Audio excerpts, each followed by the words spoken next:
The kicker is the attempt to bring wages to catch up with food prices that we've seen in the rise of minimum wages in the last 6 months. About half of all U.S. states have raised minimum wages. What that's doing is that is allowing some people to keep up to the rise in prices, but it's also behind some of the loss of employment. So yeah, I mean every way you turn, there's a lot of problems, and a lot of the measures that are taken to make things better are actually making things worse for many people. Welcome back to Collapse Life, a thinking person's guide to civilization and demise. I'm Zahra Sethna, your host, and I hope that you'll hit that like button and subscribe to this channel if you enjoy the content you see here. A longstanding American tradition, going out to eat, is in free fall thanks to a vicious cycle sparked by inflation. Increasingly, people can no longer afford to eat out, and in turn, restaurants are losing customers and raising prices, making it, in turn, even harder to afford to eat out. As restaurants close locations, people lose their jobs, and the cycle begins again. But there's a lot more going on as well. That's why we're joined today by Dr. Peter C. Earle, Senior Fellow at the American Institute for Economic Research. He's here to talk about the so-called restaurant apocalypse, what's causing it, and how it might reshape America. Dr. Earle, thank you for joining us. Thanks for having me. Great to be here. Great to have you. So as you know, and you've written about, there are a number of really well-known restaurant chains that are closing down, filing for bankruptcy, just kind of everything falling apart. And it's all seemed to start with the COVID pandemic. So some of the examples, TGI Fridays, Denny's, Boston Market, just to name a few. So help us understand, what are the main factors happening? Yeah, so it started with the lockdowns, the stay-at-home orders, other what are called non-pharmaceutical responses to the COVID pandemic. Some restaurants, especially those that had very limited, some of those that are owner-operated, just one location, not the big chains. Some of them failed outright. Some lost key employees. Many consumers, restaurant goers, permanently changed their spending patterns. So with that happening, many of the restaurant owners took on debt. Some that did took on debt at floating rates when interest rates were very low. Most restaurants saw their revenue negatively impacted, if not completely wrecked. And then pretty much as soon as that ended, we had inflation. And the inflation impacted both the cost of doing business and consumer demand, because as restaurants raised their prices, consumers were basically withdrawing from restaurant purchases, and foot traffic dropped and all that. Food and fuel prices have really devastated the margins of restaurants. So over the past really 3 years, and particularly for the last 18 months, higher prices have driven diners away. They've crimped their restaurant earnings. They've impacted budgets. And then the most recent blow has been the increase in minimum wages. So that's also impacted restaurants who tend to employ a lot of low-wage labor. And then interest rates, of course. As interest rates rose, those restaurants that did take on debt to survive the lockdowns and all that sort of thing, they took on that debt at maybe 1 or 2%. They're now looking at debt service costs in the 6 to 8% area. So, those are very high costs, considering lower revenue, and mostly negatively impacted consumer purchase patterns. So, yeah, they're facing a lot. A low margin industry, is now facing pressures, beyond, I think, what they ever thought was possible in a short amount of time. Yeah. Have we ever seen a convergence of factors like this on the restaurant industry before, or is this somewhat unprecedented? I think that's a really good question. The only time I could think of, and I haven't checked the data, but the only time I could think of would have been maybe in the late 70s and early 80s. I mean, in that situation, you would have certainly seen many of the same things coming into effect. You would have seen high inflation. You would have seen, recessionary patterns on consumer spending, that sort of thing. I don't know about the minimum wage picture, but there was a phenomenon which is referred to as the wage price spiral, whereas prices rise, consumers ask for, or the labor basically asks for higher wages, and when those wages go up, companies raise their prices. So that was a factor at one point in the 70s as well. But that's the only time I can think of that would have probably seen restaurants face the kind of pressures that they're seeing right now. I don't know what it was like back then, but now the share of the economy that's held by the restaurant industry is huge, isn't it? Like the a number of people that are employed Yeah. in the service industry, as well as just how much we eat out. I think culturally, probably those have been some changes over the last 50 years. Yeah, I mean the financial performance of restaurants is can be a telling indicator of the economy's health overall. When people feel confident in their financial situation, when they're secure in their jobs, they're more likely to spend dining out, and that boosts restaurant revenues. And of course, on the other side, a decline in restaurant sales usually suggests that consumers are tightening their belts due to economic uncertainty or reduced disposable income. And because restaurants are also impacted by food and fuel costs, those are very, those are very, those are commodities that are very sensitive to interest rates and other economic conditions. So, um, you see a lot of what's happening in the consumer mind in how restaurants are doing. By and Hmm. large, the food service industry provides a lot of clues about economic trends pretty early in their development.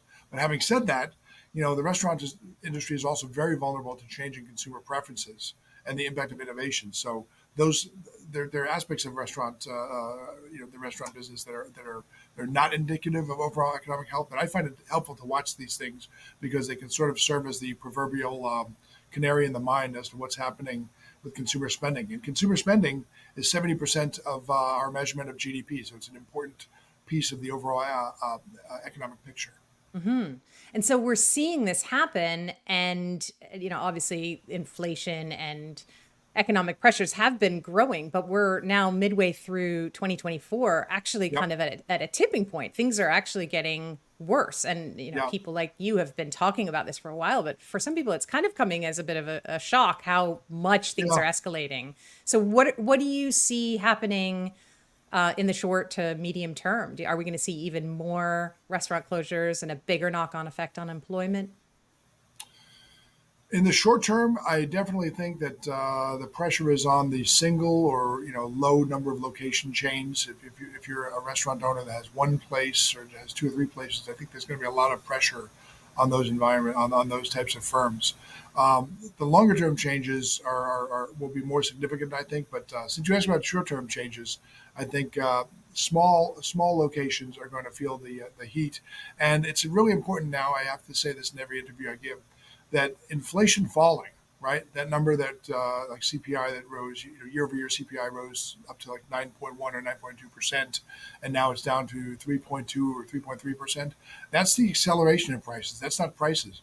Prices are still rising, Hmm. and they're still rising at 3% or 3.3% at a higher rate than they did for a very long time. It's the acceleration that's slowing. So higher prices are going to be with us for some time to come. I mean, even when we get to the Fed's target of say 2 to 2.25% per year, that's still prices rising.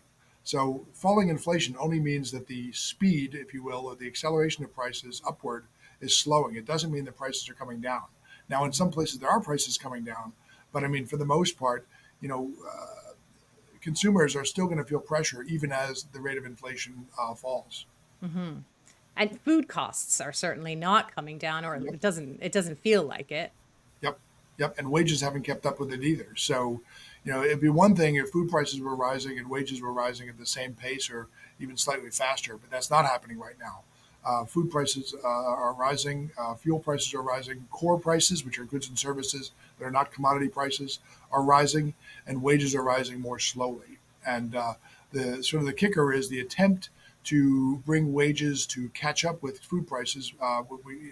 That we've seen in the rise of minimum wages in the Hmm. last 6 months. About half of all U.S. states have raised minimum wages. What that's doing is that is allowing some people to keep up with the rise in prices, but it's also uh, behind some of the loss of employment. So yeah, I mean every way you turn, there's a lot of problems, and a lot of the measures that are taken to make things better are actually making things worse for many people. Yeah, talk about that minimum wage conundrum a little bit more. How is that actually affecting the restaurant scene? Sure. So restaurants employ a disproportionate number of people who make minimum wage. And the minimum wage is a very costly wage for a few reasons. Because, first of all, it prices out many people from the job market. It acts as essentially as a floor below which people who might have wanted to earn less, or restaurants, or any really business that would have wanted to pay people less, cannot. But the Hmm. other thing is that it often increases turnover, because when you hire someone for minimum wage, it's usually because that person has no experience in the industry. Maybe they've been out of work for a while. Sometimes it could be, a mom who stayed home for a few years after having kids and now she's going back to work, anything like that. And what happens is many of those people being new to the workforce, or having only recently returned to the workforce, have to sort of learn how to be employees anyway. So a lot of time is spent training those people, teaching them the ropes. And then what often happens is, once they sort of understand the job, and once they sort of get back into the swing of employment, they'll often leave that job for another job to make, a quarter, 50 cents, a dollar, $2 an hour more. So it's a very costly wage in terms of the sort of a restriction of supply of labor that it creates, but also because it oftentimes results in higher turnover than you otherwise might see Hmm. among new employees. So, with some restaurants, automation is an issue where you can replace minimum wage jobs with some degree of automation. So that's kind of shaping the restaurant industry as well. But are there other strategies, and we can talk about that a little bit? Are there other strategies that restaurants are doing or can do to sort of try and maintain that profitability balance? Yeah, so I mean that's a very good point. Is that the so-called fight for 15 that we saw in many states wound up being a fight for automation. Mm. That innovation is developing, and it's not a very cutting edge version of AI, but it can be done, and you see it being done in many places. There are two really interesting things, I mean, that restaurants are doing technologically. I mean, we can also talk about the fact that they are reducing their portion sizes. That's happening not only in restaurants but also on the store shelves with what's called Yeah. shrinkflation. Um, there are things like going on where restaurants are offering fewer offerings on their menu, that sort of thing. But two of the things that have happened more recently, which have come of interest, I wrote about one of these, is, well, Wendy's suggested moving to a dynamic pricing app, or dynamic pricing basis, which basically meant that at different times of the day, depending upon demand, they could lower or raise their prices. Now, this was met by consumers in a very negative way, but the idea is that, if you think about it, as the line at the drive-in lengthens in the morning, what it means is that you could, if you were to raise the prices of things that are being ordered at that time, like, say, an egg and sausage sandwich or something like that, or coffee. If you were to raise those prices, you may have some people decide to either pay that higher price and wait, or they would go somewhere else. The idea is that you would also, by changing those prices, you'd be changing the revenue and the profit associated with those goods at that time when you would want to make more money. That proved very unpopular, and the company abandoned it shortly after Mm. suggesting it. But another thing that's happening is you see a lot of the big chains like McDonald's and Burger King. A lot of them are offering benefits now, but through apps. And what the story with this apps is that what they're basically doing is they're cultivating, a lot of data to let the store owners and the headquarters know who you are, where you buy, what your buying patterns are. And by knowing that, they can price items specifically for certain customers by either offering Ah, discounts, by not offering certain things. And there's actually a name for that, and it's called third degree price discrimination. And it was discussed many years ago, and by economist. I can't remember his name, but basically the idea is that we are facing a period of time where three customers walking into a restaurant, walking into, say, McDonald's or Burger King, ordering the same thing, the same items, could pay three different prices. mm. And from the perspective of the customer that's paying the lowest price, they would say, well, it makes sense because I shop here all the time, and I downloaded the app, and they know I buy this and I buy that, and it makes me come more often, so they know me better. But the person paying the higher price is definitely going to say, hey, this isn't fair, or I don't like Right. this. So that could be one of the knock-on effects of these higher prices. Yeah. I mean, you can't look at social media these days without seeing somebody posting a picture of their receipt for a cheeseburger at some Yeah, crazy price. So there's a little bit of light being shone on these practices, for which sure, I think is no putting doubt. putting more pressure. But it's funny because we tend to be, as Americans, not a culture that really cooks at home or eats at home that much compared to, say, Yep. our European counterparts. We like to eat out, and Yep. fast food is our thing. We've globalized it around the world. So talk a little bit about, we've talked a lot about the supply side, but about that demand side. And some changes started to happen during COVID and during lockdowns, but what will happen more kind of long term? What do you think? How are we shaping how we approach eating out? Yeah, I mean, during the lockdowns, during the initial COVID period, ordering food was one of the few festive things that you could do when you were locked at home. And it was a substitute for going to the grocery store, where some people were afraid to do so given worries about getting infected or running afoul of stay-at-home orders and that sort of thing. And restaurants and other businesses, they quickly adopted uh, uh, some technology. They adapted these operations involving delivery services, some of them connected with Uber and rideshare businesses, and they created some interesting and sort of sophisticated means of ordering, plastic barriers and outdoor tents and all that sort of thing. So while some consumers withdrew, eating establishments did just about all they could to accommodate it. Accommodate these severe restrictions, fearful customers, and all that sort of thing. What we're seeing now is that uh, consumers have made a lot of cuts. Food services are one of the places where they've made the least cuts, but they've still made many cuts. And one of the things they're doing is they're willing to in some cases, they'll either eat out more, but more cheaply, or in some cases, they'll save their discretionary consumption, their discretionary spending for maybe one night a week and kind of splurge, that sort of thing. At any rate, what we see is a definite decline in ordering at restaurants and in food service spending, owing to higher costs. And I think we're seeing the birth of a new food industry around us. At the very least, for things to return to the way they were before the pandemic, it would take a lot of entrepreneurial confidence and a lot of consumer wherewithal to go back to where we were in, say, 2019 or so. I mean, the risk now involved in a small Oh yeah, entrepreneur trying to open a restaurant is just it would seem crazy. And I mean it's that astronomical. Yeah, you would need a lot of confidence in your economic calculation and in your view of where what consumers want and where they're willing to spend to do right. that. I mean, entrepreneurship is always a pretty courageous game, but I think wading into an industry like food service right now would be an act of you would never have to prove your courage in any other way if you were to do that. For sure. I mean, which is so sad. I mean, you, like Yeah. us, have spent a lot of time in New York City, which Yep. is, on a global scale, one of the meccas for that kind of thing, for, Yep. an industrious and talented chef to just be able to open up a little restaurant. That was the Yep. beauty of being in New York. How I is think that changing? Like, we haven't been in New York for a little yeah. while. What do you see? I think on the high end, things are a little less impacted. I think Hmm. if you're a chef with a Michelin star or you offer something very unique, like a particular, say, an ethnic food or something that people don't really get otherwise, you're probably doing a little bit better.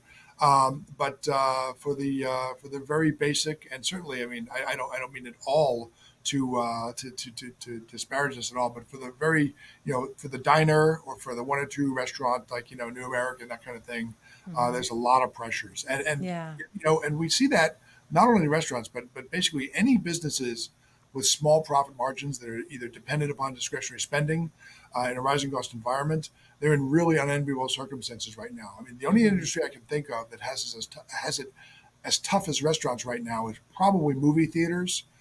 They're facing a lot of spending and technological pressures, and we've seen that in what's happened to even large companies like AMC. So, yeah, I mean, I think that restaurants are going to be under pressure for a while, and anybody stepping into that arena for the first time, unless they serve a very high net worth clientele in a very specific area, and in Hmm. particular in an urban environment, they're really facing tough times. For sure. So it sounds a little bit like they'll either be very high end, untouchable restaurants where you maybe, if you're lucky, you Yes, can go there once in your lifetime, or right. the or the chains that serve just the processed fast food kind of thing. So it sounds like that in between is really getting squeezed out. Exactly, exactly. Yeah, I see in the future a very bifurcated restaurant industry with with value meal type things and very accessible $1 and $2 menu items, and of course the very very high end restaurants that I walk by and peek in, and then they shoo me away because they want people like me to eat there. If I could afford it, they wouldn't want me anyway. Yeah. Now, there was for a while quite a lot of consumer demand for the 100-mile diet of local food, of organic products, that kind of thing, and that has now become near impossible because of costs, and as well as because of social pressures and ESG, sort of the war on meat, the war on animal products in general. So that pressure is coming on the farmer's end as well. So talk a Yep. little bit about those changes in the supply chain and how that's impacting the customer.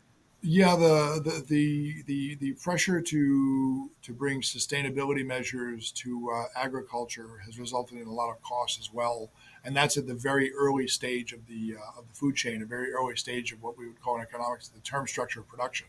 You know, by forcing farmers or by trying to induce them to either use certain methods which are either costly or unproven, they're facing a lot of pressures. And one of the things that I cited in the article I wrote is that if you look at the 10-year annualized price changes in the very simple foods that maybe the 5 or 6 most used foods at restaurants, chicken, beef, potatoes, cheese, and all that, the 10-year annualized price changes from 2010 to 2020, and then again from 2020 to maybe 3 or 4 months ago, the latter are multiples of what they were formerly, and that's not only inflation, but that's also rising costs of production, Hmm. to the extent that you know farmers are expected to use certain types of pesticide, or to change their agricultural methods to ways that are more commensurate with this whole environmental, social, and governance framework.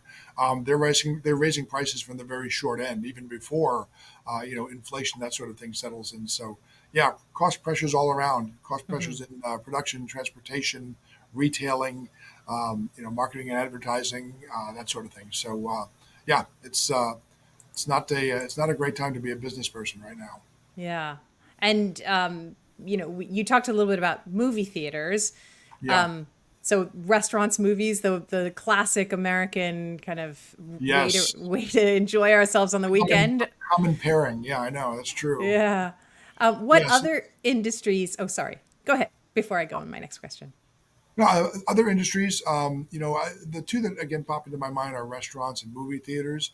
For different reasons, we're actually seeing, I should say for a knock on reason, sort of a second order reason, um, we're seeing the willingness for people to pay for streaming services and all that sort of thing fall.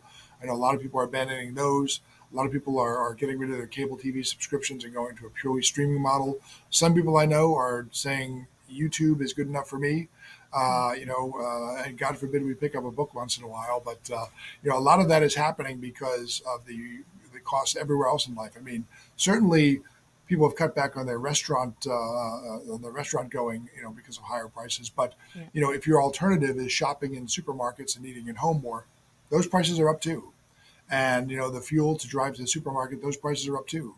And our taxes going into an even more and even less avoidable area, taxes are up too, fees are up too. So yeah, it's a very tough time to be a consumer these days. Even if you try to cut costs, there are some areas in which you simply can't cut them. Yeah. Is there any way to put the inflationary genie back in the bottle? Yes, I mean it will do something. It will be helpful to for the Fed to get rates back down, or for the Fed to get the rate of inflation back down to 2%. Although that's still, as I pointed out, that's still rising prices. They're just rising at 2%. Hmm. Um, Long-term plan. I mean, you know, I think the one thing we could do is we could hope for and agitate for political reforms that the Federal Reserve, focuses only on prices and not on the host of other mandates that they do, that Hmm. sometimes result in the outcomes like we've had recently. I mean, one of the reasons why the Fed lowered rates in the early, in early COVID was to keep the economy liquefied in what was going to be a huge shock, but also to try to allow you know to try to help people who were facing unemployment, that sort of thing. Um, the Fed is looking right now at lowering rates as unemployment rises, even though they don't have the inflationary genie back in the bottle, as you said. I think a long-term solution would be to get the Fed to focus more on prices and price stability rather than the host of other things that they are charged with.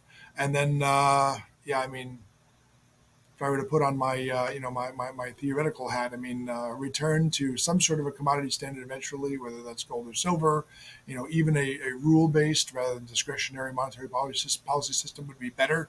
But Mhm. in the near term, let's just get the Fed to let's just hope the Fed can get rates or the rate of inflation back down to 2%, and we'll take it from there. That would Yeah. be good in the short term. We just had a shock to the system in the stock market. This Yes. isn't the big one that people are Right. calling for, but what do Right. you see kind of coming up, and what do you think people should be looking out for? The decline we had in the stock market recently was, to be honest, long overdue. I mean, we've had the stock market has run a tremendous amount, and if you use the S&P 500 as a benchmark, which I do, um, the last part of the rise in U.S. stocks was almost completely on the backs of about seven stocks. As recently as maybe a month and a half or 2 months ago, the average U.S. stock was either flat to down for the year, and it was only the Mag Seven, Amazon, Microsoft, Nvidia, Tesla, those seven stocks that were really carrying the whole market up. And the most recent earnings quarterly earnings reports for those stocks was not that great. Nvidia still hasn't announced theirs yet. That'll be later in the month. But all of that plus concerns about whether the Fed has acted quickly enough now that we have unemployment rising rapidly, the events in Japan with the unwinding of the carry trade, all of that led to a long overdue correction. And we didn't even get 10%. Actually, at the depth of that decline, I believe the S&P 500 was down about 8.5%, and then it rose tremendously yesterday, a couple of percent on employment news that wasn't as bad as expected. So we're looking now at a period where the Fed is likely to start cutting. But now that we know that they're going to start cutting soon, or we're reasonably sure that they're going to, the question is how much and when. And now the concern becomes timing. Will the Fed cut rates enough and at the right period and in the right period of time that we Hmm. can avoid a hard landing or a recession? That's the Hmm. next the next wall of worry that the stock market will have to climb. Of course, and of course, there's elections and politics wrapped up in all of that, and how is this going to There's look depending? Yep. There's Ukraine and Russia. There's Israel and Iran. There's saber rattling around the Taiwan and China. And there's an election this year that I think either way it goes is going to be very contentious. So Mm. again, the wall of worry only gets higher for the stock market, and we'll just have to take these things one. There's no way of avoiding them, so we're just going to have to tackle them one at a time and change our outlook as the material circumstances change. Yeah. Are there any bright spots or innovations on the horizon that you see that you think are kind of exciting? I mean, to be honest, this may sound like a cop out answer, but the very Hmm. fact that there's still innovators out there willing to bring their ideas, that is a bright spot always. I mean, one of the things that really sort of uh, you know I thought was really wonderful, and I wrote an article about it, is that during the pandemic and during the lockdowns, entrepreneurship increased. There was a higher rate of filings to start new companies, a lot of entrepreneurship, a lot of tweaks to existing business models. So despite all the malinvestment, people did rise to the occasion and start firms. Innovation is exciting. AI is exciting. The fact that we have restaurants that are willing to, going back to our topic here, Hmm. the Hmm. fact that we have restaurants that are willing to sort of plug along and be innovative is exciting, and innovation is exciting everywhere. Another bright spot, yeah, I mean, inflation's not as high as it was. More people are more informed about monetary policy now, so we have a more informed electorate that actually, for many years, people thought that monetary policy was a product either of the presidency or of Congress. more people know about the Federal Reserve now and what it does and what it doesn't do, the trade-offs of monetary policy. Um, yeah, I mean, slowly but surely, we have a more informed electorate, and that to me is a positive. But I Mhm. mean, yeah, I mean, life is always full of concerns, but I mean, we've seemed to have had an accumulation of them at the present time. But we're still, America is still pretty much the only game in town. We're still a very free country in many ways. I don't like a lot of things I see politically on both sides, but I mean, there are silver linings out there. You just have to look for them a little bit harder than you would otherwise. Yes, for sure. We agree with that. And very often at times like this, and I think your point about innovation is a really interesting one because moments like this very often breed kind of Yeah. disruptive ideas that we never would have expected, that just kind of catapult us into whole new paradigms that we Oh yeah. didn't even expect. Yeah, we've seen the birth of I think both kinds. By both kinds, I mean I adhere to many different schools of economics, but the Austrian School of Economics is one. And there's two paradigms really of entrepreneurship in that framework. One is the Schumpeterian like creative destruction, where you have these things come out and all of a sudden they change the world. These entrepreneurial advances that just change the paradigm radically. Mhm. And then you have like tweaks, like Israel Kirzner has written about. And the Kirzner entrepreneurial alertness, which leads to small tweaks, means we can take things we have and make small changes, and they really change our lives anyway. A lot of times it involves something that was developed for one purpose, and then all of a sudden we see, hey, that can be used way better in another area. So we see both of those happening right now. And again, I mean, there's an expression that's used a lot of times. It's kind of used in a hippie-ish way. Be the change you'd like to see in the world.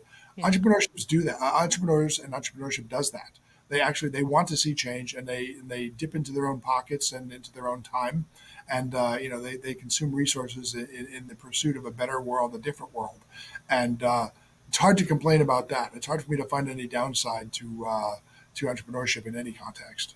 100%. And the kinds of ideas that might come out from entrepreneurship during hard economic times Yeah, may be truly transformative compared to when there's just so much cash floating around and anyone with any random idea can say, I'm about yeah, to change the world, which is what we saw maybe 15, yeah. 20 Yeah. years ago. I mean, pet rocks. They didn't change the world really, but they were a product of a time where I think there's a little more discretionary spending and people were a little more lighthearted. Mhm. Not knowing the full history of the pet rocks, I might have to correct that. But I Mhm. mean, yeah, I mean, certainly Right. means ways of cutting costs, ways of using data to squeeze margins out of goods and services that seem like they're pretty fixed in terms of their costs. The whole gig economy has resulted in ways that previously were unheard of or unthought of to generate employment or partial employment. So yeah. I mean, this is one of several saving graces of the market economy. Despite what a lot of people say are their flaws, I don't think they're flaws. But one of the great things about a market economy is that we have this constant drumbeat of innovation, and Mhm. also that innovation doesn't really cost me anything until I'm able to use it. I'm not putting money into a fund. These people are taking risk, and if they can reap the benefits of that risk, and they become wealthy or whatever, more power to them. I'm happy for them. So here's an interesting question. We just recently wrote on our Substack about the idea of basic income or unconditional cash transfers and how Oh boy, it's a pervasive idea. It's been around yeah, for yeah, decades.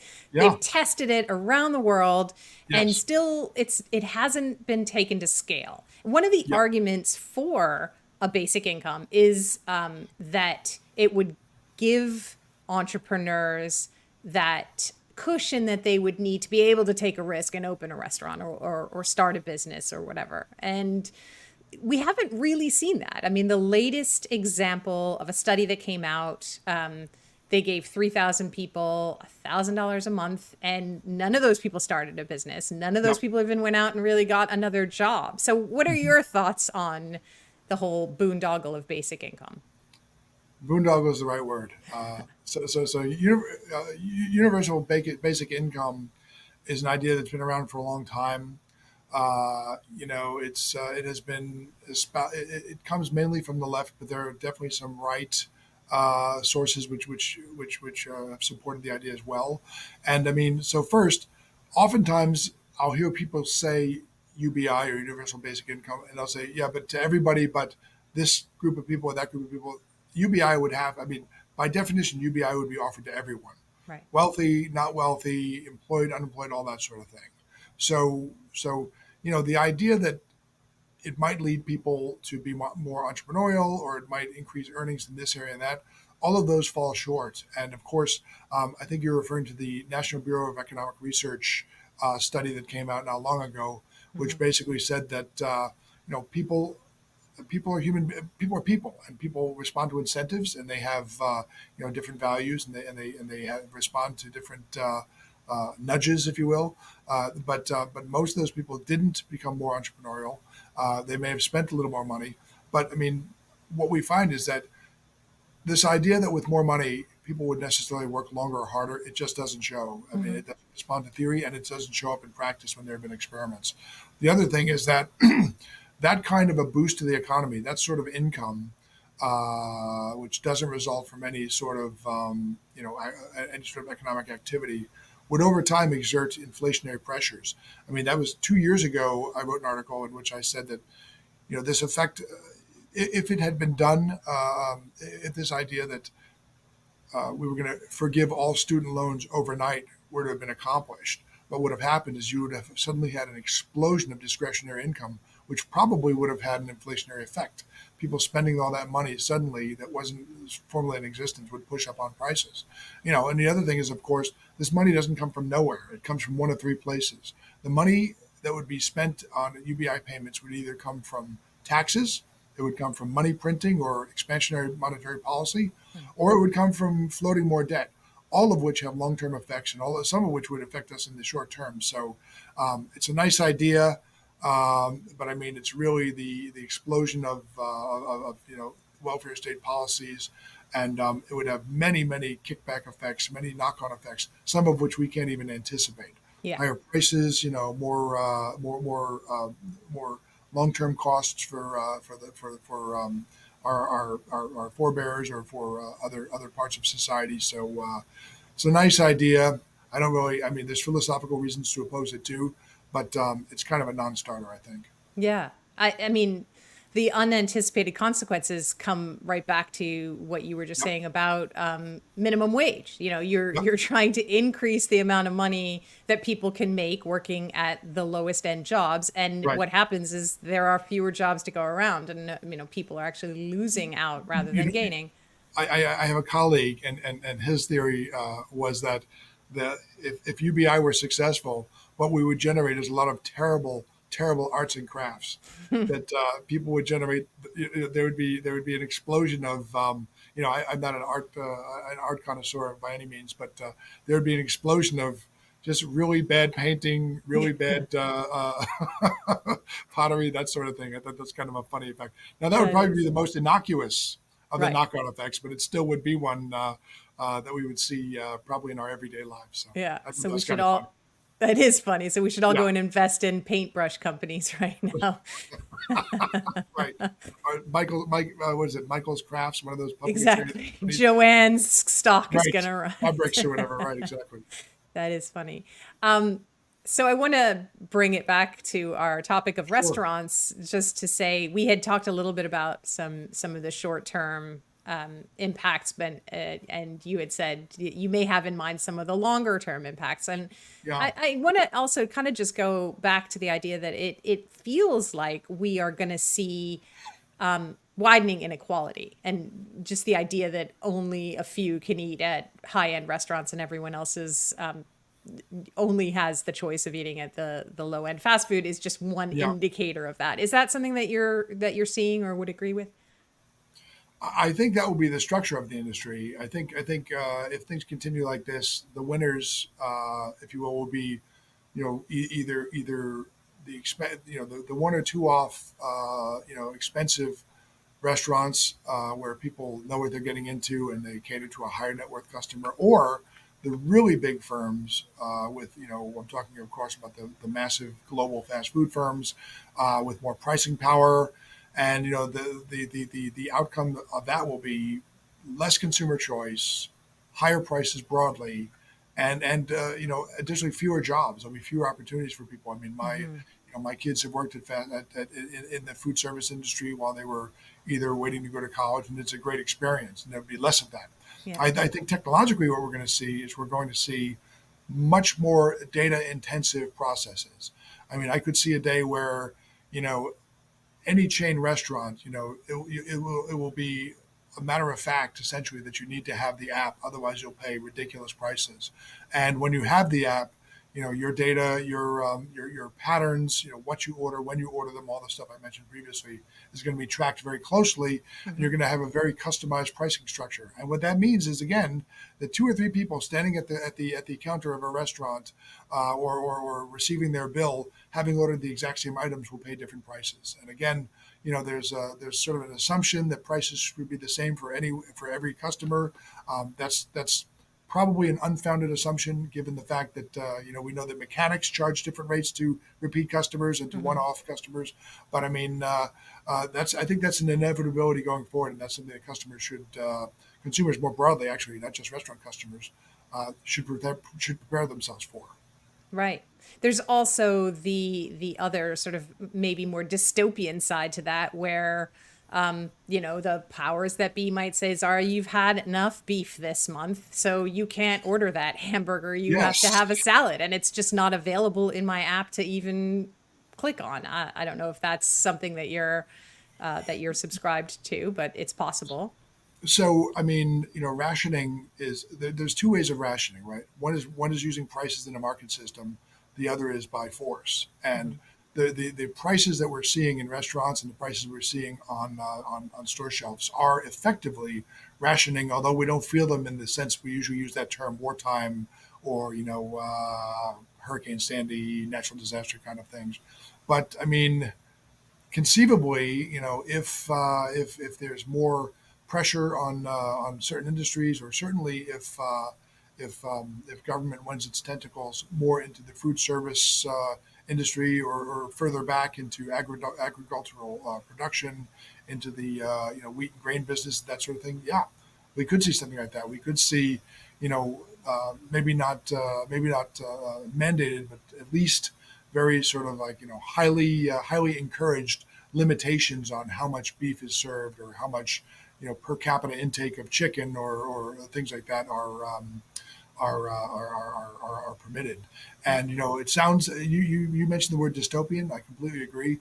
I mean, but the thing to remember is that a lot of what we live with today, as just a matter of course, would have been unthinkable 50 years ago. So Yeah. certainly, more government involvement in both portion sizes and also in the types of food we eat is not inconceivable. Yeah. Is there any way to resist those things? Like the personalized pricing that you mentioned, it is Yeah, already happening. We know there's surge yeah, pricing on the rideshare apps, but I also yeah. heard this is That's right. happening in the travel industry. I think a lot of Yeah. people are not aware of it. It's great that we're bringing attention to it. Is there any way to resist this? I don't think so. And I mean, the one thing that it will encourage is, choosing a favorite producer, of a good or a service, and patronizing that one repeatedly. I don't think you can avoid it. Um, excuse me. I don't think you can avoid it. So, if you're the kind of person like me who flies a certain airline 9 out of 10 times, you Hmm. know, I did that formally by choice because I like what they offer. But if I know that my prices are going to be better that way, that's what I'm going to do. So I think what it's going to do is it's going to create a more discriminating consumer palette, and it's going to encourage people to. It's also going to encourage consumers to be a lot more vigilant about the prices they pay, and compare prices and that sort of thing. A more informed consumer is better anyway, not only for consumers but for producers. But yeah, I mean, there will be some social backlash when it becomes very clear that repeat customers pay, a price that's what, Hmm. 10, 15, 25% cheaper than a one-off customer who just happens to go in somewhere because they're traveling, or that sort of thing. So Yeah, the only way to resist it, I guess, would be to I don't know what, grow your own food and maybe stop going to those restaurants or whatever. But you're still going to face higher prices, in maybe not shifting prices the way you would at a fast food or a restaurant more broadly, but you're still going to face higher prices elsewhere. So I think it's a reality we have to come to grips with Yeah. until we arrest, the systemic inflationary bias that exists in our economy because of the choices we've made about who and how monetary policy is administered. Mm. I mean, all of this conglomeration and just the idea that a small group of companies have a firm grip on everything we do, it just sort of feels like the end of a free market and the end of freedom of choice. Even though you're saying, consumers are becoming more educated and more informed, Yeah. we have fewer and fewer choices. Yeah, I mean, there's no barriers to entry in restaurants right now. No, no, no, no legal barriers. It's just becoming a much harder business to get into. Mm, So, I mean, in the same way we could say, you know, it's hard to get into the car industry, but it's not impossible. So, I right. mean, it's still a free market, but it's the other factors like monetary policy and like wages and like other factors are making it more difficult to be entrepreneurial in those areas. So those are not barriers to entry, but they are barriers to profitability, and it Right. may be the kind of thing where like in the securities industry, where you can certainly form a brokerage firm or a hedge fund, but it's very very hard to get established given the economies of scale and other factors that are prevalent in that particular sector. Right. Well, tell us as we close about some of the projects or articles that you're working on that we can look forward to seeing from you. At AIER, that's the American Institute for Economic Research, I cover financial markets, monetary policy, macroeconomic things. I calculate our monthly alternative to the CPI, which is our own in-house inflation index called the Everyday Price Index. I Hmm. also once a month I publish on business conditions, and I write a lot of articles about other things. Um, uh, to the extent that I cover monetary policy and financial markets, I'll probably run across restaurant-related issues again. I definitely plan on covering, the growth of the growth of pricing on an individual rather than on a sort of good or service basis. I think it's a very interesting phenomenon, and there's definitely going to be some social and cultural lashback to that. But yeah, I mean, I write roughly weekly on these things, and I'm on Twitter, so a little sporadically on Twitter, but that's where my work is mostly featured on the AIR site and on Twitter. On X, I'm sorry, not Twitter, X. X. I keep forgetting. I'm old school. Me too. I still call it Twitter. All right. Well, thank you so much for coming on and having this chat with us. And we would love to have you back to talk a little bit more about this personalized pricing. It is a Yep. fascinating topic, as you say. Thanks for having me. I'd love to be back sometime. Thank you. Great. Thank you so much. Well, as we close, we just want to take a minute to say thank you to all our guests like Dr. Earle, who are so generous with their time and their expertise, and also to you, our viewers, for showing us all the support that you do. If you haven't already, please hit the like button and subscribe to this channel so you can help us continue bringing you sound analysis and practical advice. Collapse Life is not just a video series. We're also on Substack at collapselife.substack.com with new stories every week. And we're also on X, Twitter, at collapse_life. Plus, we have some great products in our Collapse Life store, so we hope that you'll go and check that out. And then head back here next week for another episode of this podcast. We'll have another great guest, and we look forward to seeing you then. And until then, just keep your chin up. It's only collapse. See you soon.